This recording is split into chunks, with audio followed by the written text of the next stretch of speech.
1절에서 19절 좀 길지만 한 절씩 교독하겠습니다. 찾으셨죠?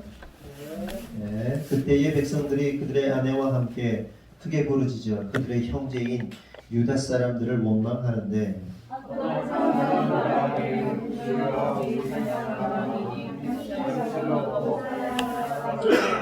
어떤 사람은 말하기를 우리가 밭과 포도원과 집이라도 저장 잡히고 이 흉년의 곡식을 얻자 하고 어떤 사람은 말하기를 우리는 밭과 포도원으로 돈을 내서 왕에게 세금을 바쳤도다. 우리 육체도 우리 형제의 육체와 같고 우리의 자녀도 그들의 자녀와 같거늘 이제 우리 자녀를 종으로 파는도다. 우리 딸들 중에 벌써 종된 자가 있고 우리 밭과 포도원이 이미 남의 것이 되었으나 우리에게는 아무런 힘이 없도다 하더라. 내가 백성의 부르짖음과 이런 말을 듣고 크게 노하였으나 깊이 생각하고 귀족들과 민장들을 꾸짖어 그들에게 이르기를 너희가 각기 형제에게 높은 이자를 취하는도다 하고 대회를 열고 그들을 쳐서 그들에게 이르기를 우리는 이방인의 손에 팔린 우리 형제 유다 사람들을 우리의 힘을 다하여 도로 참석하거든 너희는 너희를 팔겠느냐 더구나 우리의 손에 팔리게 하겠느냐 하매 그들이 감당하여 말여버리고 내가 또 이르기를 너희의 소행이 좋지 못하도다. 우리의 대적 이방 사람의 비방을 생각하고 우리 하나님을 경외하는 가운데 행할 것이 아니냐. 나와 내 형제와 종자들도 역시 돈과 양식을 백성에게 구워 주었노라. 우리가 그 이자밖에를 그치자. 그런즉 너희는 그들에게 오늘이라도 그들의 밭과 포도원과 감람원과 집이며 너희가 부어준 돈이나 양식이나 새 포도주나 기름의 100분의 1을 돌려보내라 하였더니 그들이 말하기를 우리가 당신의 말씀대로 행하여 돌려보내고 그들에게서 아무것도 요구하지 아니하리라 하기로 내가 제사장을 불러 그들에게 그 말을 행하겠다고 맹세하게 하고 내가 옷자락을 털며 이르기를 이 말대로 행하지 아니하는 자는 모두 하나님이 또한 이와 같이 그 집과 산업에서 털어버리실지니 그는 곧 이렇게 털려서 빈손이 될지로다 하매 회중이 다 아멘하고 여호와를 찬송하고 백성들이 그 말한 대로 행하였느니라. 또한 유다가 성도로 세움을 받을 때곧 아닥사스다 왕 제20년부터 제30년까지 12년 동안은 나와 내 형제들이 나보다 먼저 있었던 총독들은 백성에게서 양식과 포도주와 또 은 40세겔을 그들에게서 빼앗았고 또한 그들의 종자들도 백성을 압제하였으나 나는 하나님을 경외함으로 이같이 행하지 아니하고 도리어 이 성벽 공사에 힘을 다하며 땅을 사지 아니하였고 내 모든 종자들도 모여서 일을 하였으며 또 내 상에는 유다 사람들과 민장들 150명이 있고 그 외에도 우리 주위에 있는 이방 족속들 중에서 우리에게 나온 자들이 있었는데 내일 나를 위하여 소 한 마리와 살찐 양 6마리를 준비하며 닭도 많이 준비하고 열흘에 한 번씩은 각종 포도주를 갖추었나니 비록 이같이 하였을지라도 내가 총독의 녹을 요구하지 아니하였음은 이 백성의 교역이 중함이었더라. 다같이 내 하나님이여 내가 이 백성을 위하여 행한 모든 일을 기억하사 내게 은혜를 베푸시옵소서. 아멘. 오늘은 내부의 방해자들이라는 제목으로 말씀을 나누도록 하겠습니다. 지난 시간에 4장을 나눴는데 4장에도 하나님의 성벽 재건을 방해하는 사람들이 나타나죠. 근데 그들은 외부에 있었던 사람들입니다. 유대인들이 아니었고 외부에 있었던 사람들이었는데 오늘 본문 5장을 보면 내부의 적들이 등장하고 있는 것을 볼 수 있습니다. 성벽 재건이나 아니면 이스라엘이 새롭게 세워지는 데 있어서 도움을 주기는커녕 점점 더 어렵게 만드는 백성들을 어렵게 만드는 내부의 방해자들이 있었습니다. 그런데 그들이 누구냐면 부자들이었어요. 그런데 그러면 이 부자들이 어떠한 짓을 했는가 좀 살펴보면 가난한 자들에게 돈을 구워주고 고리의 이자를 받았던 겁니다. 고리대금 이런 거 들어보셨죠? 고리대금이 뭐냐 얘들아? 뭔지 알아? 높을 꽃자를 써가지고 높은 이익을 보는 거야. 높은 이자를 받는 거야. 얘들아 만약에 너네가 친구들한테 10,000원을 꿨어. 10,000원을 꾸면 다음날 얼마 갚으면 돼? 네? 얼마 갚아야 돼? 10,000원 갚아야 되지. 근데 10,000원을 꽂으면 다음날 15,000원을 갚아야 돼. 근데 돈이 없어. 10,000원밖에 준비 안 했어. 그래서 다음날 또 준다고 해. 다음날 받으면 얼마가 되는 거야? 30,000원이 되는 거야. 그 고리 이자라고. 높은 이자를 받는 거야. 그래서 어릴 때부터 돈을 꾸고 그러면 될까 안 될까? 돈 꾸고 그러면 돼 안 돼? 나 배가 너무너무 고파. 사발면이라도 사 먹고 싶어. 그래서 1,000원만 있으면 사발면 먹고 싶은데 먹을 수 있는데 배고프면 친구한테 1,000원 꿀 수도 있지. 그렇지? 꾸지 마. 그게 습관되면 나중에 커서는 10,000원, 100,000원, 100,000원, 1,000,000원 이렇게 되는 거예요. 자꾸 꾸게 되면 어떻게 돼요? 점점 이 주머니가 커져. 꾸는 게 커져. 그래가지고 나중에 어려움을 당하게 되니까 돈 꾸는 건 어릴 때부터 하지 않는다. 없으면 사 먹지 않는다. 남의 돈을 쓰지 않는다. 물론 살다 보면 어쩔 수 없이 나이가 먹으면 어른이 되면 꿔야 하는 상황이 그때는 오긴 와. 근데 꿔야 할 대상은 항상 은행하고 꿔야 되고, 은행하고 꾸는 것도 좋지 않아. 근데 꿔야 된다면 좋은 1금융권 막 이런 데 꿔야 되지. 러시안 캐시, 산화머니, 위즈사랑 이거 꾸면 안 되는 거예요. 고리대금 업자들이야. 걔네들이 큰일 나는 거야. 집안이 망하는 거예요. 그러니까 그런 돈은 꾸지 말고 그래야 되는데, 어쨌든 간에 그렇게 고리로 부자들이 이스라엘 백성들, 포로에서 돌아온 사람들을 향해서 어떻게 한 거예요? 고리대금업을 했던 겁니다. 생각해보세요. 지금 이스라엘 백성들이 성벽을 재건하는 일만 해도 힘들고 너무너무 바쁘고 먹고 살기 힘든데, 부자라는 것들이 가난하고 어려운 자들을 보살피기는커녕 돌보기는커녕 고리 이자로 백성들이 살지 못하도록 하고 있는 겁니다. 여러분, 그렇다고 항상 말씀드리지만 부자가 나쁜 사람은 아닌 거예요.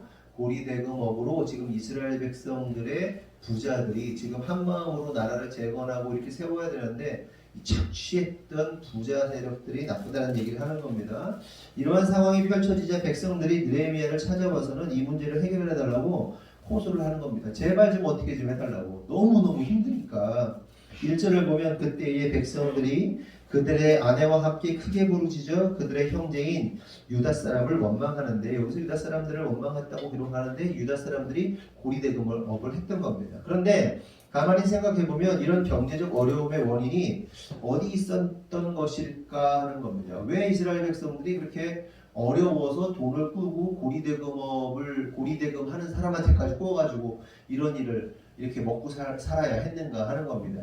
근데 가만히 생각해보면 이렇게 해석할 수도 있어요. 지금 52일 동안 성벽을 재건을 하거든요. 성벽을 재건하는 데 있어서 사람들이 생업을 놓고 그 일에 집중하고 있는 겁니다. 그렇죠? 성벽 재건하는데 집중하고 있는 거예요. 그렇게 생각해보면 여러분들이 한 2달 가까이 일을 하지 않고 살아야 되는 상황이라고 생각해보세요.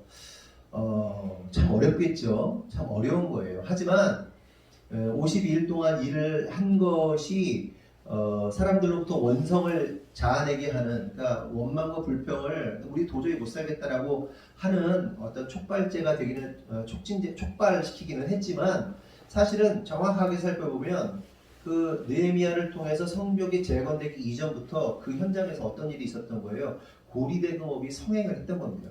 계속해서 고리대금업으로 사람들을 착취하고 이런 일들이 같은 동족끼리 일어났던 거예요. 그러던 중에 성벽을 재건하자 하는데, 성벽까지 재건하다 보니까 생업을 놓게 되고 그 일을 해야 되니까 이게 이제 탁 터졌다고 보시면 되는 거예요.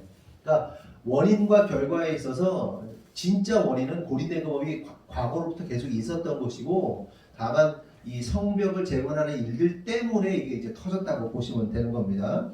그러면서 2절에서 4절을 보면 어떤 사람이 말하기를 우리와 우리 자녀가 마르나 양식을 얻어먹고 살아야 하겠다 하고, 어떤 사람은 말하기를 우리가 밭과 포도원과 집이라도 저당 잡히고 이 흉년의 곡식을 얻자 하고, 어떤 사람은 말하기를 우리는 밭과 포도원으로 돈을 빚내서 왕에게 세금을 바쳤도다, 이렇게 말하고 있습니다. 여기서 원망하는 사람들이 세 부류가 나옵니다. 그러니까 도저히 살 수가 없다, 도저히 우리가 지금 견딜 수가 없다라면서 이렇게 느헤미야에게 쏟아내는데 세 부류의 사람이 나옵니다. 첫 번째 부류는 자녀가 많기 때문에 양식을 얻어먹고 살아야겠다라고 하는 부류가 있습니다. 이들은 가장 가난한 자들이에요. 당장 끼니를 때울 수도 없을 만큼 당장 먹을 게 없어서 배를 골아서 지금 죽느냐 사느냐, 음식 때문에 죽느냐 사느냐 하는 부류가 하나 있고요.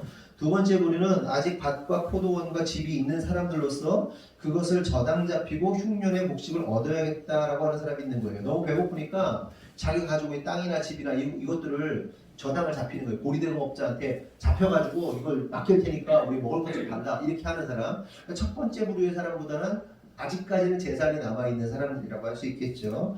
세 번째 부류는 밭과 포도원에 세금을 내야 되는데 빚을 내어 왕에게 세금을 바친 사람들입니다. 이들은 두 번째보다 좀 더 낫죠. 그러니까 다 유지하고 있는데 자기의 땅이나 이런 거 다 유지하고는 있는데 이제 그 왕에게 세금을 내야 되는 거예요. 그러니까 포도원이든지 밭에서 나온 소산물을 왕에게 세금을 냈어요. 그때 왕은 누굽니까? 이 고레스 왕입니다. 그러니까 이스라엘 백성들이 바벨론의 포로가 되었는데 이후에 페르시아죠. 페르시아가 바벨론을 이겨요. 그래가지고 결국 이제 이스라엘 백성들이 바사의 포로가 되거든요. 그래서 포로를 이제 돌려보냅니다. 3차 포로를 돌려보내는데 그때 고레스 왕 때는 보통 세금을 20% 정도, 이 소산물의 20% 정도를 냈는데 나중에는 왕이 바뀌고 그러면서 그럴 때는 한 40%까지 소산물의 40%까지 세금을 냈다고 그러는 거예요.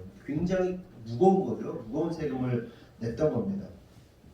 그래서 이러한 배경 속에서 백성들이 당장 먹을 게 없는 사람, 땅을 이제 저당 잡혀야 되는 사람, 땅을 유지해야 되기 때문에 막 빚을 끌어다가 쓴 사람, 막 이런 여러 부류의 사람들이 있는 거예요. 마찬가지죠, 우리들도. 근데 이 세 부류의 사람들과 상관없이 이것을 뛰어넘는 자들이 있었으니 그들이 이제 가진 자들이었던 거예요. 고리대금업을 하던 자들이었던 거예요. 그들이 있었던 겁니다. 그런데 더 문제는 뭐냐면 5절을 보면 이보다도 더 심각한 문제가 이제 발생하게 되는 것을 볼 수 있습니다. 이 얘기 하다 보니까 지금 우리 대한민국의 상황이 딱 이런 상황이잖아요. 그렇죠? 학원도 간신히 근근히 버티고 있는데 헬스클럽이나 이런 데들 막 영업 아예 못하고 막 그러는 데들은 진짜 이런 상황 오는 거 아니에요. 당장 먹을 게 없어가지고 막 이런 사람들도 생기기도 하고 그래서 몇 개월씩 헬스클럽 못 여니까 문 닫고서는 결국 노가다 현장으로 나가는 사장들도 보고 막 나오더라고. 그런 사람들이 어떻게 하려고. 어쨌든 그런데 이보다 더 큰 문제가 5절에 이제 등장하게 됩니다. 5절 보면 우리 육체도 우리 형제의 육체와 같고 우리 자녀도 그들의 자녀와 같거늘 이제 우리 자녀를 종으로 파는도다. 우리 딸 중에 벌써 종된 자가 있고 우리의 밭과 포도원이 이미 남의 것이 되었으나 우리에게는 아무런 힘이 없도다 하더라. 자, 밭과 포도원이 다른 사람들에게 고리대금업자에게 넘어가게 됐는데 더 나아가서 어떤 일이 발생한 거예요? 자기 자식들을 종으로 팔아야만 하는 상황이 된 거예요. 어떻게 된 겁니까? 돈 주고 판 게 아니고요. 돈을 꿨는데 갚을 수가 없으니까 고리대금업자들이 어떻게 한 거예요? 자식들을 데리고 간 거예요. 그러면서 자기 딸이 종으로 넘어갔다는 거예요. 한번 생각해보세요. 딸 가진 아빠를 생각해보세요. 딸을 상대방이 종으로 데려갔다고 생각해보세요. 노예로 팔려갔어. 종으로 팔려갔어. 이거 테리디 아버지 견딜 수 있겠어요? 야, 미치는 거죠. 미치는 거죠. 내가 돈을 갚아야 돼. 못 갚는다고 내 딸 데리고 가버려. 첫째 딸, 둘째 딸 막 데리고 가버려. 와, 이거는요. 정신을 차릴 수가 없는 겁니다.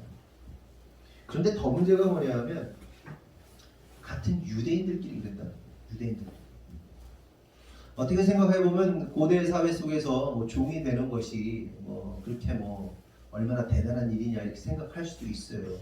물론 그래요. 고대 사회 속에서 전쟁이 일어나면 종이 되는 것은 부지기수입니다. 그런데 문제는 뭐냐면 이스라엘 백성들에게 있어서 같은 민족을 종을 삼는 것은 도저히 있어서는 안 되는 겁니다. 왜냐하면 이스라엘 백성의 삶 자체가 뭐였어요? 종의 삶이었어요. 노예의 삶을 살았단 말이에요. 애굽에서만 430년입니다. 그리고 지금 이 상황이 어떤 상황입니까? 바벨론과 바사 제국의 종으로 붙잡혀 있다가 70년 만에 이제 포로가 돌아오는 이런 상황들이란 말이에요. 바로 지금 직전까지도 지금 노예였단 말이에요. 자기들이 노예였단 말이에요.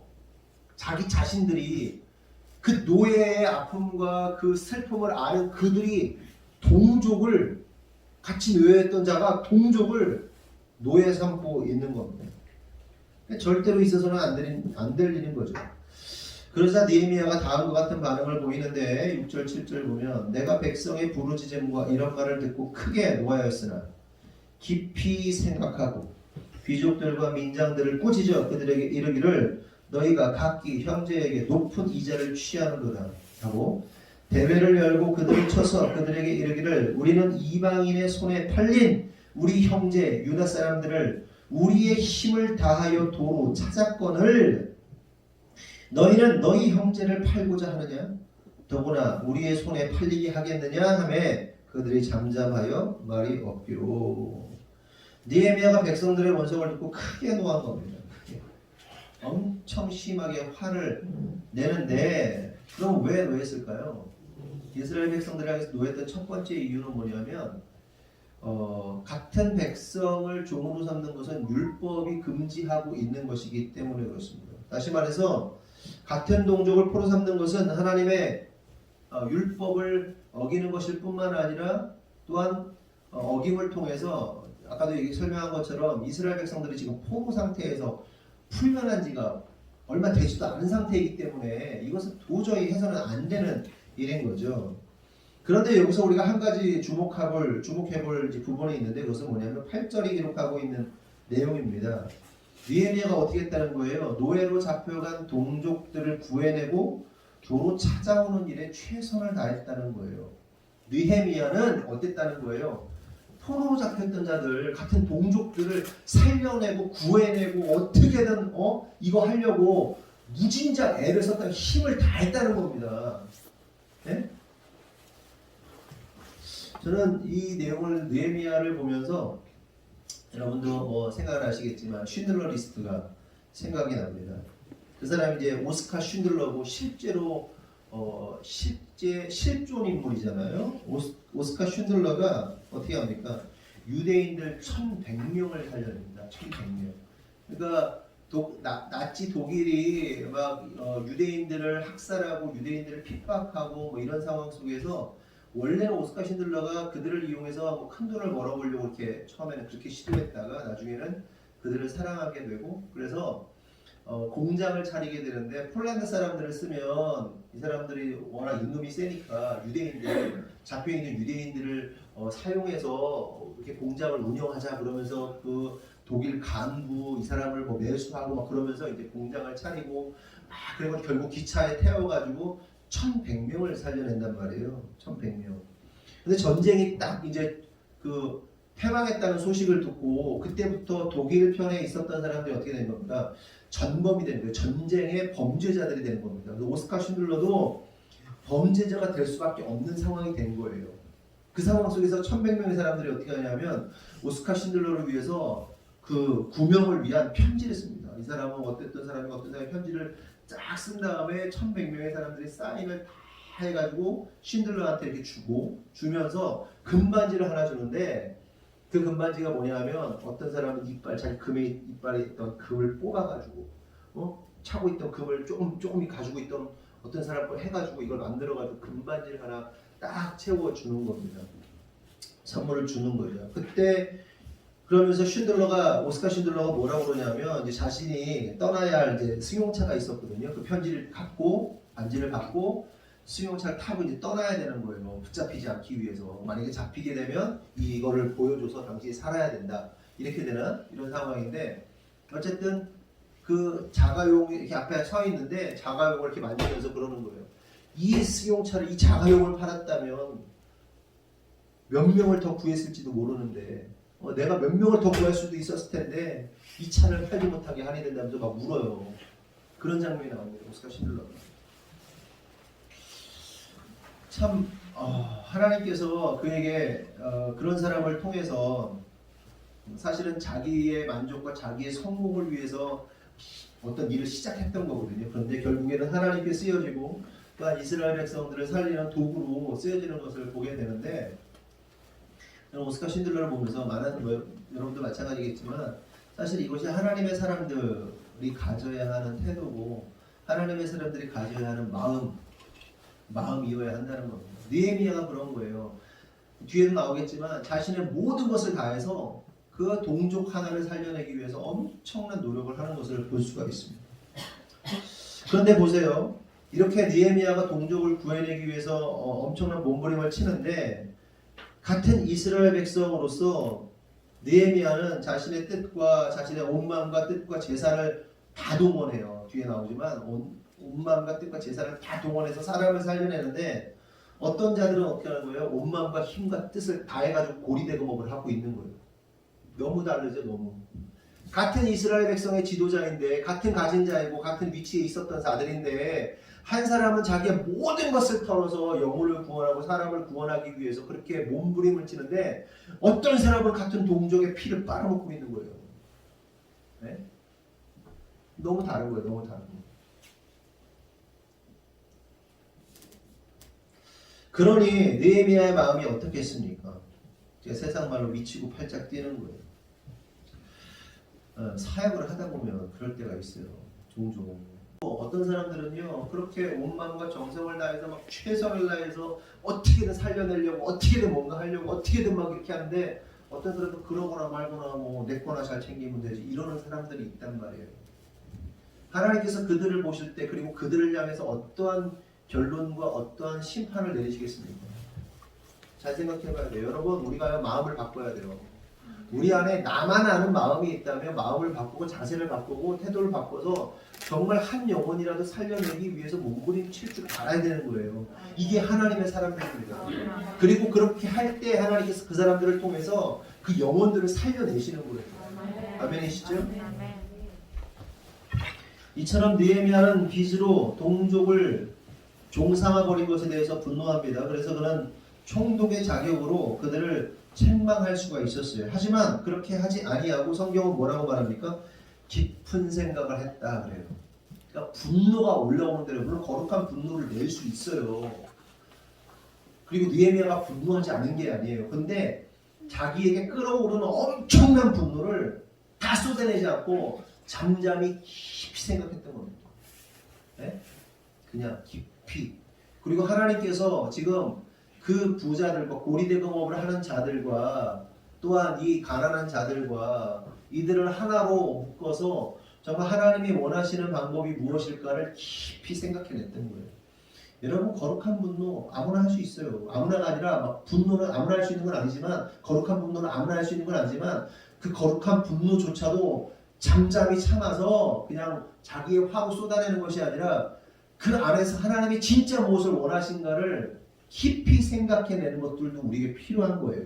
무슨 얘기인지 아시죠? 그냥 화나는 대로 승질 나는 대로 막 거룩한 분노를 쏟아내는 게 다가 아니란 말이에요.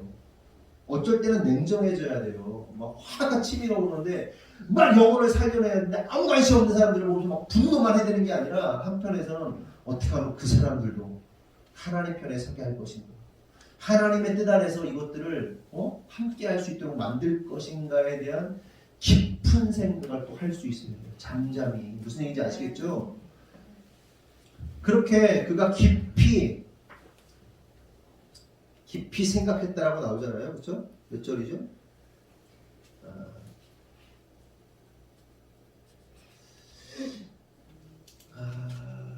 7절 깊이 6절 내가 백성의 부르짖음과 이런 말을 듣고 크게 노하였으나 깊이 생각하고 깊이 생각한 다음에 귀족들과 민장들을 꾸짖었다 이렇게 얘기하는 것을 볼 수 있어요.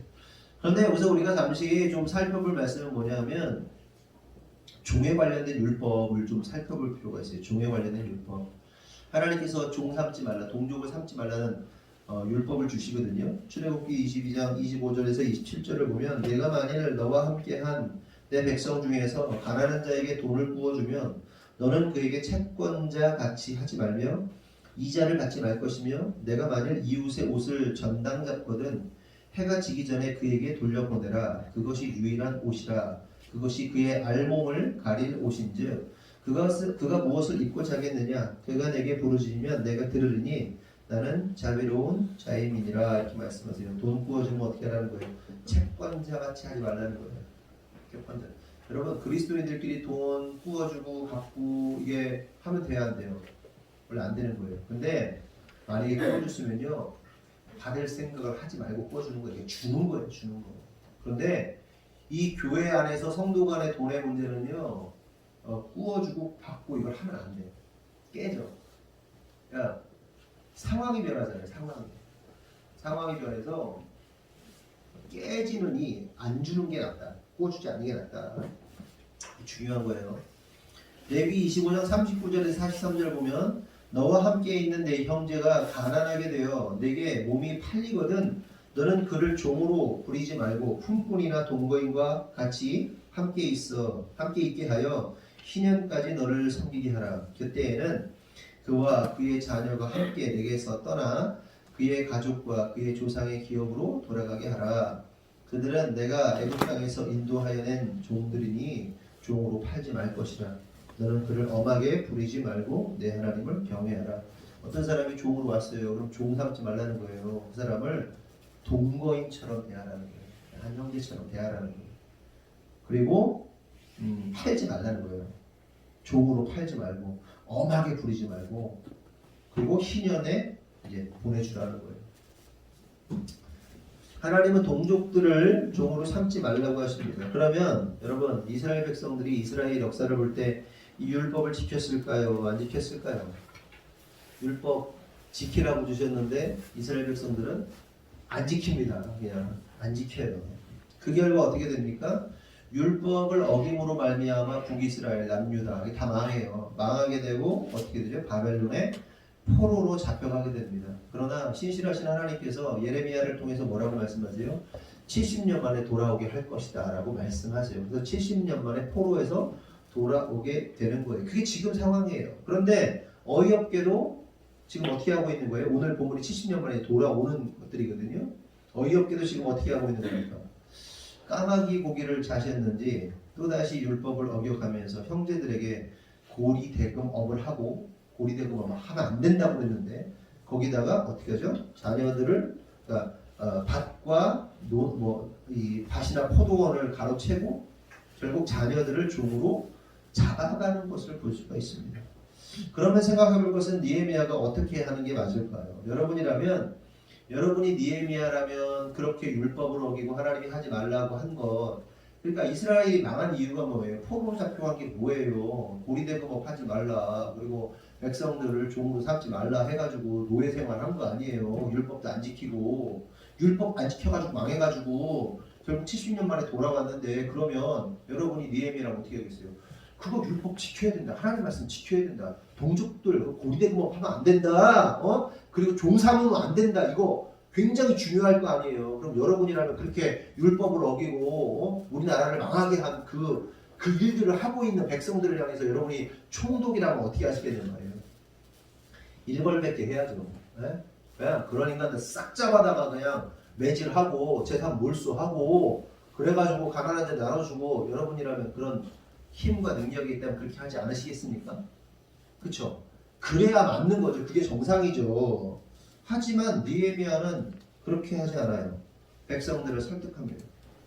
14절에서 19절을 보면 또한 유다 땅 총독으로 세움을 받을 때 곧 아닥사스다 왕 제20년부터 제32년까지 12년 동안은 나와 내 형제들이 총독의 녹을 먹지 아니하였느니라. 나보다 먼저 있었던 총독들은 백성에게서 양식과 포도주와 또 은 40세겔을 그들에게서 빼앗았고 또한 그들의 종자들도 백성들을 압제하였으나 나는 하나님을 경외함으로 이같이 행하지 아니하고 도리어 이 성벽 공사에 힘을 다하며 땅을 사지 아니하였고 내 모든 종자들도 모여서 일을 하였으며 또 내 상에는 유다 사람들과 민장들 150명이 있고 그 외에도 우리 주위에 있는 이방 족속들 중에서 우리에게 나아온 자들이 있었는데 매일 나를 위하여 소 한 마리와 살찐 양 6마리를 준비하여 닭도 많이 준비하고 열흘에 한 번씩 각종 포도주를 갖추었나니 비록 이같이 하였을지라도 내가 총독의 녹을 요구하지 아니하였으면 이 백성의 부역이 중함이었더라. 내 하나님이여 내가 이 백성들을 위하여 행한 모든 일을 기억하사 내게 은혜를 베푸시옵소서. 느헤미야가 어떻게 했다는 거예요? 총독으로 부임하고 12년 동안 월급을 안 받았다는 거예요. 12년 동안 오히려 자신의 재산을 털어서 힘을 다해 성벽을 재건하고 또 여러 손님들을 대접했다는 거예요. 총독이니까 총독이 하는 일이 총독을 찾아오는 사람들이 얼마나 많겠습니까? 네? 그리고 민장들 그 뭐 민주 그 사람들이 지도자들 이스라엘 백성의 지도자들이 뭐 와가지고 뭐 이렇게 어떻게 해달라 저렇게 해달라도 찾아오기도 하고 그러니까 총독이 계속 사람 만나야 되는 거 아닙니까? 근데 그 사람들이 올 때마다 먹여야 되는 거예요. 잘 먹여야 되는 거예요. 근데 월급을 안 받았대. 원래 자신이 가지고 있던 재산과 뭐 이런 걸 다 털어가지고 그 사람들 계속 먹이는 거예요. 닭도 먹이고 소도 먹이고 여름에 한 번씩은 포주도 대접하면서 이 손님들을 외부에서 오는 손님들 다 걷어 먹인 거예요. 당연히. 자기 재산 다 털어가지고 월급도 안 받으면서. 근데 다른 총독들은 어떻게 했다는 거예요? 전에 총독들은 막 뺏고 착취하고 땅도 사고 자기는 땅도 안 사고 자기뿐만 아니라 자기와 함께하는 그 친인척들도 어떻게 했다는 거 함께 성벽 재건에 함께 힘을 쓰고 12년 동안 아무것도 안 받고 그냥 온팡 쏟아내기만 했다는 거예요. 그런데 왜 그랬다는 거예요?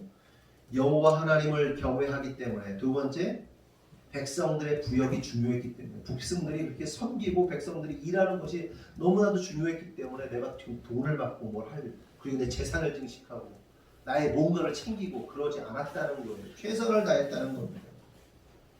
그럼 가만히 생각해 보세요. 이렇게 최선을 다해 헌신하고 사제를 털어서 백성들을 섬긴 총독이 고리대금하는 그 귀족들이나 부자들을 처벌한다면 백성들의 여론이 어땠을까요? 그런 사람들 총독이 딱 고리대금업자들 다 처단하고 뺏고 몰수하고 그럼요 막 지지율 막 100%막 되는 거예요. 막 인기 막 치솟는 거예요. 그런데 디에미아가 어떤 선택을 합니까? 9절 11절 보면 내가 또 이르기를 너희의 소행이 좋지 못하도다. 우리의 대적 이방 사람의 비방을 생각하고 우리 하나님을 경외하는 가운데 행할 것이 아니냐.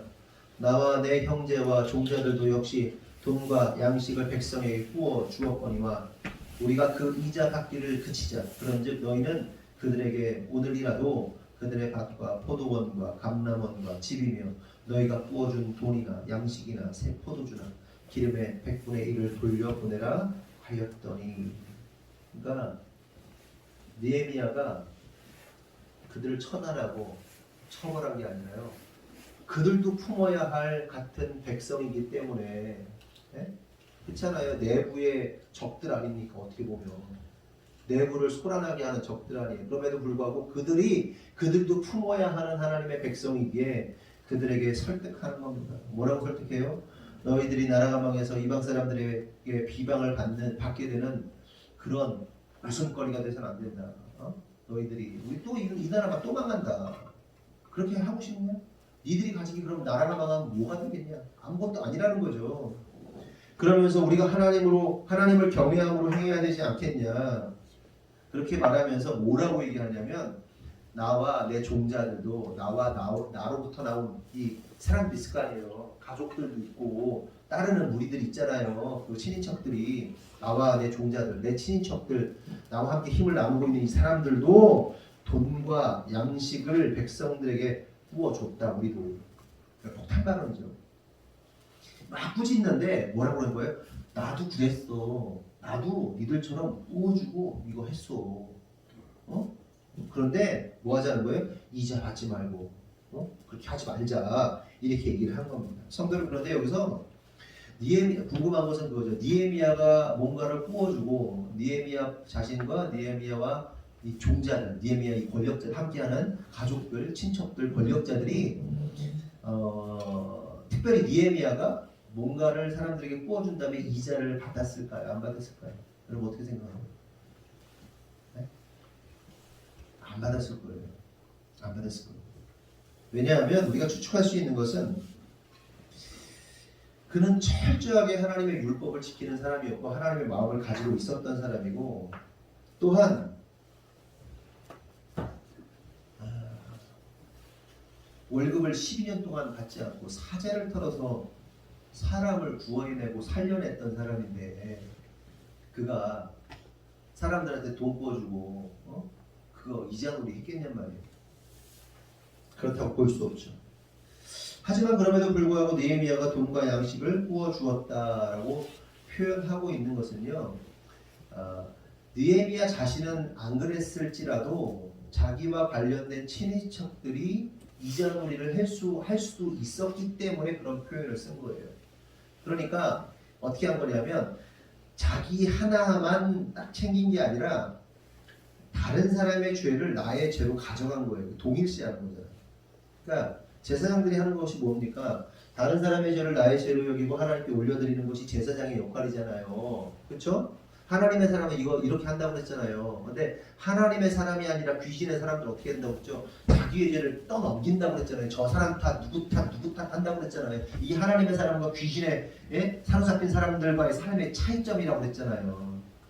그러니까 느헤미야는 하나님의 사람으로서 자신의 종자들, 관련된 사람들과 동일시한 거예요. 예수님께서 인간으로 오셔서 인간과 동일한 모습으로 낮아지신 것처럼 느헤미야가 지금 어떻게 하는 거예요? 자신들의 친인척들처럼 자기도 비록 자기가 그렇지 않더라도 그들과 동일시해서 낮아지고 있는 거예요.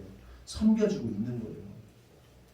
그래서 여러분 부부는 한 몸이죠. 아멘이십니까? 만약에 아내가 실수를 했어. 그럼 누가 실수한 거예요? 남편이 내가 실수한 거예요. 무슨 동일시하는 거예요. 그게 한 몸이란 말이에요. 너 왜 그랬냐? 왜 못생긴 여자. 남편? 마찬가지예요. 아내들도 남편의 연약함을 끌어안고 동일시해야 돼요. 그게 하나됨이 있어야 되는 겁니다. 그게 낮아지는 거예요. 그렇다면 성도 여러분, 인간의 역사를 보면 개혁을 할 때 가장 큰 걸림돌이 되는 사람들이 누굽니까? 예를 들어 왕이든지 총독이든지 뭔가 개혁을 하려고 들 때 가장 걸림돌이 되는 사람들이 누구죠? 왕 주변에 있는 친인척들, 권문 세가들, 돈 있는 사람들, 권력층들, 뭐 토지제도나 세금제도를 개혁하려고 항상 이 가진 사람들, 기득권층이 이게 문제가 되는 겁니다. 그렇죠? 하지만 느헤미야는 어떻습니까? 느헤미야가 솔선수범을 하죠. 그리고 자기 자신을 낮추어서 그들과 같은 입장에서 우리 모두가 이 자리를 갖지 말고 돌려주라고 제안을 하는 거예요. 고리대금하고 있는 사람들하고 같은 사람이 된 거예요. 자기는 안 그래도 야 너랑 나랑 다 똑같아. 나도 죄인이야. 그러니까 우리 그냥 다 이제 돌려주자. 나도 안 할게. 내 친척들도 안 할게. 그러면서 쫙 낮아진 거죠. 그렇게 돌려주자고 제안을 하죠. 그러니까 느헤미야가 자신의 기득권을 포기한 거예요. 그러니 그 기득권층 고리대금을 하던 사람들이 어떻게 반응을 했겠냔 말이에요. 총독 자신이 그렇게 낮아지는데 포기하겠다는데 어디서 자기 거 챙기겠다고 무슨 말을 하겠냐는 겁니다. 근데 여러분 이게 하나님이 주신 지혜입니다. 이걸 알아야 돼요.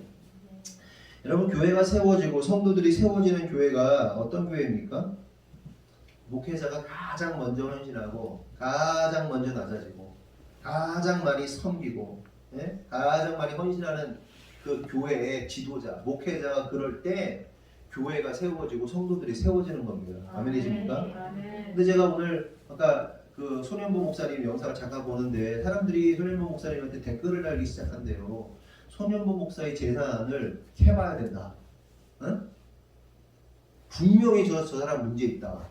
손현보 목사 재산을 캐서 저 사람 매장시키자 이거예요. 그랬더니 하도 이게 너무 올라오니까 흠집을 내려고 너무 올라오니까 손현보 목사님 직접 답을 하셨더라고요. 4분짜리인가 영상인데 제가 한 2분인가 보다 못 봤거든요. 앞에 내용이 이거예요. 우리 교회가 땅을 뭐 11번을 사고 건축을 수도 없이 했다는 뭐 이렇게 했대요. 땅을 11번 산다, 건축을 11번 한다. 그랬대요. 그 건축을. 땅을 11번. 그리고 뭐 건축 수도 없이 했다.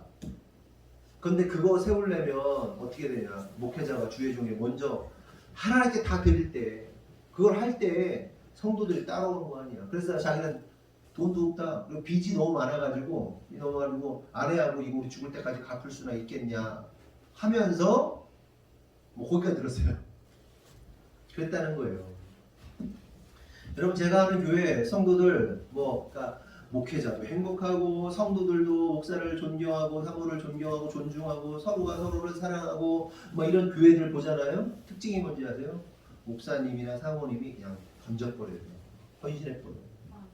자기가 가지고 있는 거는 교회 때문에 빚밖에 없어. 그런 교회들 부흥하고 성장하더라니까요. 근데 제가 이렇게 주변에 보면서 안 되는 교회, 안 되는 목사 보면요, 그거 놓치도 못해요. 그러니까 자기한테 쓰는 건 굉장히 관대해요.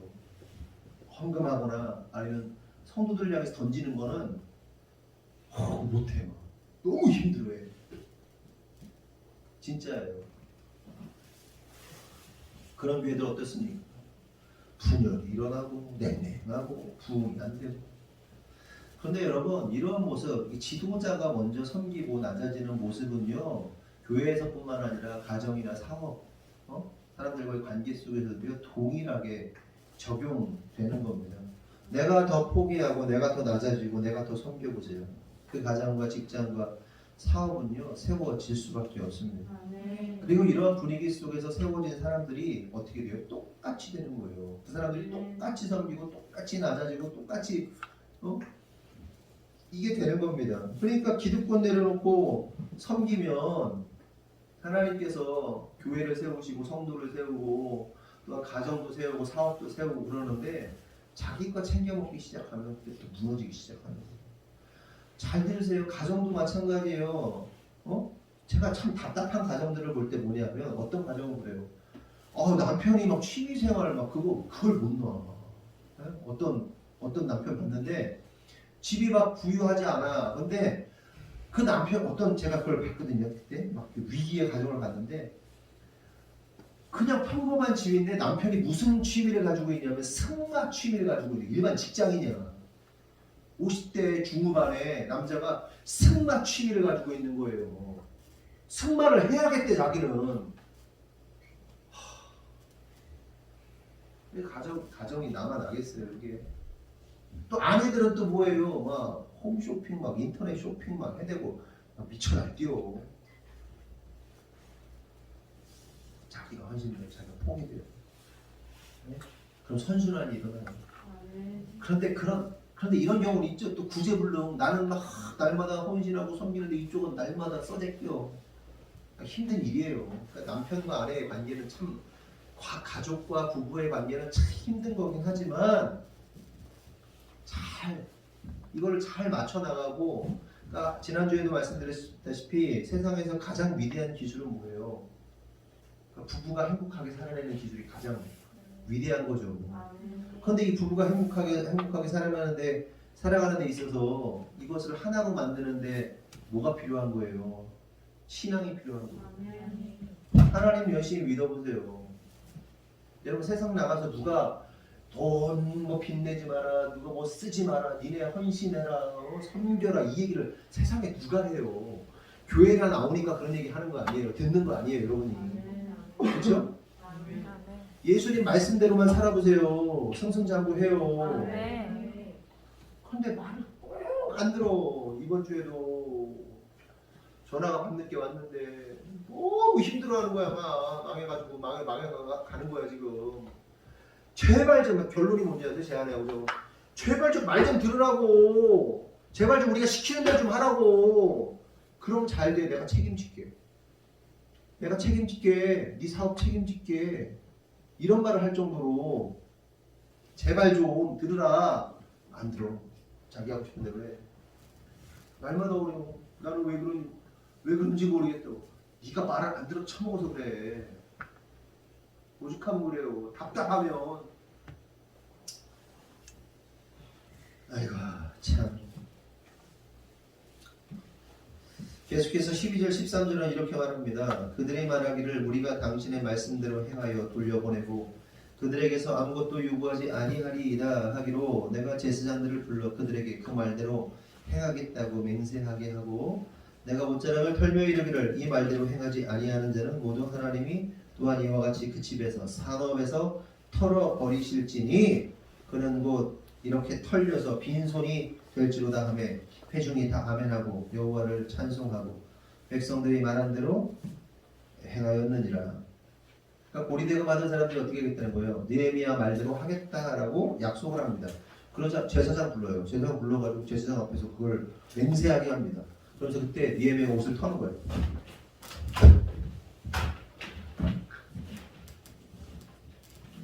이 말대로 해제하지 않는 자들은 어떻게 한다는 거예요? 이렇게 털려서 빈손 될 거다. 저주하는 거예요. 저주.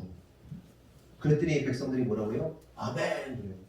저주하는데 아멘. 그럽니다. 희한하죠. 옷자락을 털어버린다는 것은 지금 방금 말씀드린 대로 저주입니다. 저주하는 거예요. 그러면 하나님의 사람들이 저주하면 돼요? 안 돼요? 안 돼요? 혜리다. 안 돼? 할 수 있어. 예수님도 하셨어요. 제자들도 했어요. 저주했어요. 근데 이제 저주를 하는 타이밍이 있지. 아무 때나 하는 게 아니에요. 봅시다. 마태복음 10장 14절 15절 보면 누구든지 너희를 영접하지도 아니하고 너희 말을 듣지도 아니하거든 그 집이나 성에서 나가 너의 발에 먼지를 떨어버리라. 아멘. 내가 진실로 너희에게 이르노니 심판날에 소돔과 고모라 땅이 그 성보다 견디기 쉬우리라. 예수님께서 제자들을 부르시고 제자들을 보내 파송하시는 거예요. 야, 복음 전해. 복음 전해. 전하는 거예요. 근데 만약에 전하는데 상대방이 안 들어? 다 털어버려. 털어버리는 게 뭐라고 하죠? 저주만. 그래서 예수님이 뭐라고 그래요? 소돔과 심판날의 소돔과 고모라 땅이 그 성보다 견디기 쉬우리라. 이게 무슨 얘기예요? 저주받는다는 얘기예요. 십자가의 복음을 거절하는 자들, 반대하는 자들 저주받는다는 거예요. 털어버려. 빈털터리가 되게 털어버려. 이와 비슷한 말씀이 사도행전에 나옵니다. 사도행전 18장 4절에서 6절. 안식일마다 바울이 회당에서 강론하고 유대인과 헬라인을 권면하니라. 신라와 디모데가 마게도냐로부터 내려오매 바울이 하나님의 말씀에 붙잡혀 유대인들에게 예수는 그리스도라 밝히 증언하니 그들이 대적하여 비방하거늘 바울이 옷을 털면서 이르되 너희 피가 너희 머리로 들어갈 것이요 나는 깨끗하니라. 이후에는 이방인에게로 가리라 하고 바울이 옷을 털면서 뭐라고 하는 거예요? 비방하고 하나님 말씀을 대적하는 자들을 향해서 너희 피가 너희 머리로 들어가라. 저주하는 거예요. 여기서 확인할 수 있는 사실, 하나님의 백성들을 방해하는 자들은 지난주에 말씀 나눠봤지만 외부에도 있지만 오늘 말씀처럼 내부에도 있어요. 여러분 유대인들이 어떤 자들입니까? 하나님을 섬기는 자들이에요. 그런데 하나님을 함께 섬기는 자들 안에 방해자들, 네? 복음을 방해하는 자들이 있을 수 있다는 말입니다. 여러분 인터넷 보면 그런 댓글 많이 올라오잖아요. 교회 어떤 사건, 목사님에 대한 어떤 일 막 그런 나오면 나도 교회 집사인데, 나도 교회 다니는데, 나도 목사 딸인데, 나도 목사 아들인데 그러면서 막 올라오는 댓글들 있잖아요. 내부의 적들. 하나님을 알지도 못하면서 자기가 뭐라고 하나님을 만나본 경험 없이 자기가 전도사인데 뭐 이랬었고 하나님을 알지도 못하는 그 목사가 자기도 목사인데 이건 아니지 뭐 어쩌고 내부의 방해자들, 복음의 방해자들. 이에 바울이 복음을 받아들이지 않는 자들을 향해 옷을 털면서 너희 피가 너희 머리로 돌아갈 것이요 라고 저주합니다. 마찬가지로 오늘 느헤미야도 하나님의 자비를 잊어버리고 동족을 박해하는 자들을 향해 자비를 버리는 자는 털릴 것이다 이렇게 말합니다.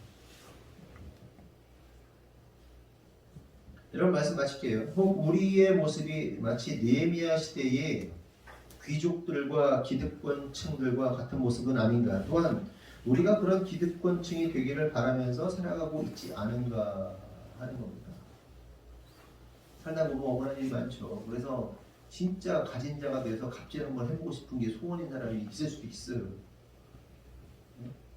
그거 아니에요. 그러한 자들은 어떻게 하신다는 거예요? 하나님께서 탈탈 털어버리신다. 성도간에도 마찬가지예요. 성도간에 갑질하면 안 돼요. 네? 가진 걸로 갑질을 하든지 성격으로 갑질을 하든지 승질머리로 갑질을 하든지 뭐든 간에 어쨌든 성도를 섬김으로 낮아야 되는데 상대방을 낮게 보고 이거 하면 갑질하는 자들인데 이들이 꼭 돈으로만 갑질하는 게 아니에요. 자기가 가지고 있는 모든 영향력으로 갑질하고 그 모든 영향력으로 이렇게 상대방을 해하려 하는 것이 그러한 자들을 하나님께서 어떻게 하시겠다는 거예요? 탈탈 털어버리시겠다는 거예요. 하나님의 약속을 지키지 아니하고 겸손하게 낮아지지 아니하고 이런 자들 어떻게 다 탈탈 털어버리겠다. 거지 만들어버리겠다. 이렇게 느헤미야를 통해서 그렇게 말씀하시는 거예요. 여러분 천국은 어떤 자들의 것입니까? 심령이 가난한 자는 복이 있나니 천국이 저들의 것입니다. 이렇게 말씀하셨어요. 심령이 가난해야 돼요. 마음이 가난해야 돼요. 마음이 가난한 자들에게 하나님께서 천국을 주시는 거예요. 아멘? 교회 안에서 우리는 뭐 그런 게 없지만 기득권을 주장하고 교회 안에서 어떤 자기의 포지션, 자기의 위치, 자기의 헌신도 이런 걸로 기득권 주장하는 자들이 어떻게 된다는 거예요? 그들이 그들의 인생 가운데 탈탈 털리게 된다. 이 땅에서 안 털리면 영원한 하나님 나라에서 털리는 거예요. 여러분 공식적으로 뭐 선포하는 건 아니지만 이런 생각을 좀 가지고 있어요. 저는 우리 교회의 직분을 집사까지만 주려고 해요.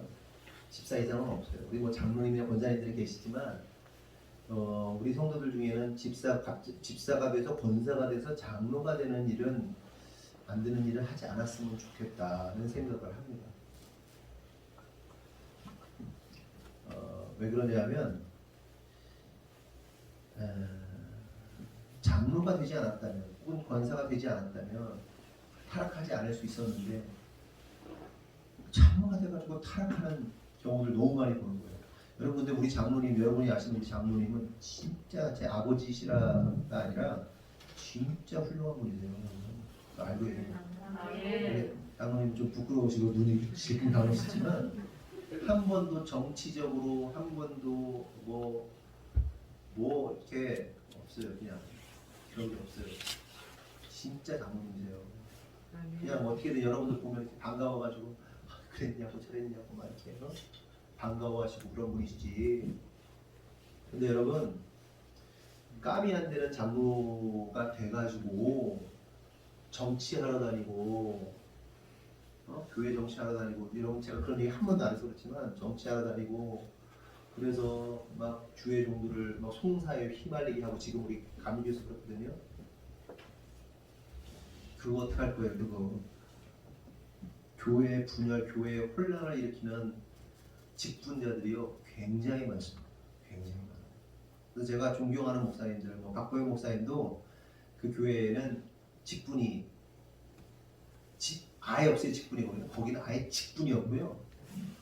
그리고 제가 또 부임하셨을 때 다 박탈. 직분을 다 박탈했대요. 근데 우리는 직분을 안 쓰면 호칭이 좀 애매해서 그러진 않고요. 집사님들 이렇게 하면 좋겠다는 생각을 해요. 다 집사님들 하세요. 때가 되면 우리 집사 집분도 받아야 할 분들도 있는데 그렇게 해야 되지 않나 이런 생각을 하고 저희 제가 또 존경하는 또 선배님이 꿈을 이루는 교회 목사님이 제가 존경하는데 그 얘기를 했더니 이 목사 그렇지 않아도 우리도 집사밖에 없어. 집사 위에는 안 줘. 직분 받아가지고 지옥 갈 짓 하고 직분을 받으면 직분에답게 헌신하고 순종하고 충성해야 되는데 교만해져. 그래가지고 지옥 가려고 만들고 싶지 않아서 집사까지만 줘. 그러면서 그런다는 거예요. 죽을 때 권사는 준다. 이렇게 당신 죽을 때 권사까지는 줄게. 이렇게 얘기를 했다는 거예요. 진짜 그래요. 여러분. 진짜.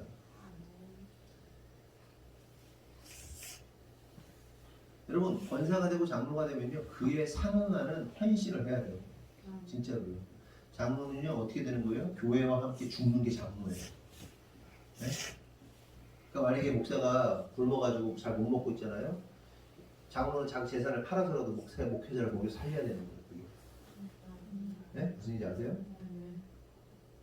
그런데 그게 아닌데 장로가 돼가지고 감나라 배나라 목회가 어떠니 저떠니 막 그냥 막 이거 들쑤시기 시작하면 힘이 생겨가지고 들쑤시기 시작하면 그거 하고 있는 장로도 불행한 거고 그 세운 목사도 불행한 거고 교회 전체가 불행한 거고 웬만하면 안 세우려고 계획을 하고 있습니다. 마음속에 제가 갖고 있어요. 그래서 호칭에 문제가 있으니까 이렇게 집사님 이렇게 부르는 게 어떨까 이런 생각이 다들 집사님 불렀으면 좋겠다는 생각을 하고, 다만 그건 있지.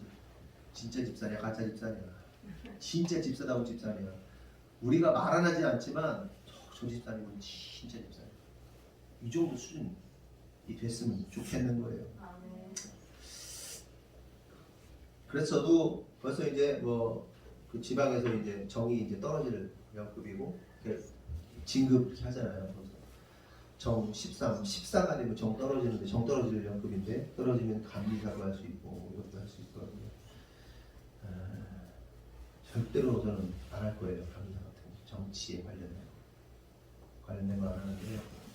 지금 우리 동지방하고 4개 지방에 여러 가지 문제들이 막 감독님과 감리사님들 이런 문제가 있어가지고 막 힘든 상황인데, 참 그건 직접 당사자도 아닌데도 마음이 심란한데 막 정치적으로 막 엮여가지고 그거 하는 좀 지옥 갈 짓들 하는 거거든요. 서로 물고 뜯고 상처 내고 막 복수하고 막 이런 일들이 많거든요.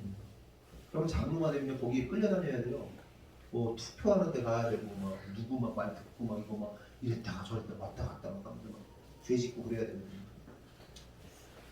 여러분 그렇게 하고 싶은 마음도 그냥 우리가 그리스도 안에서 한 형제고 자매고 그렇기 때문에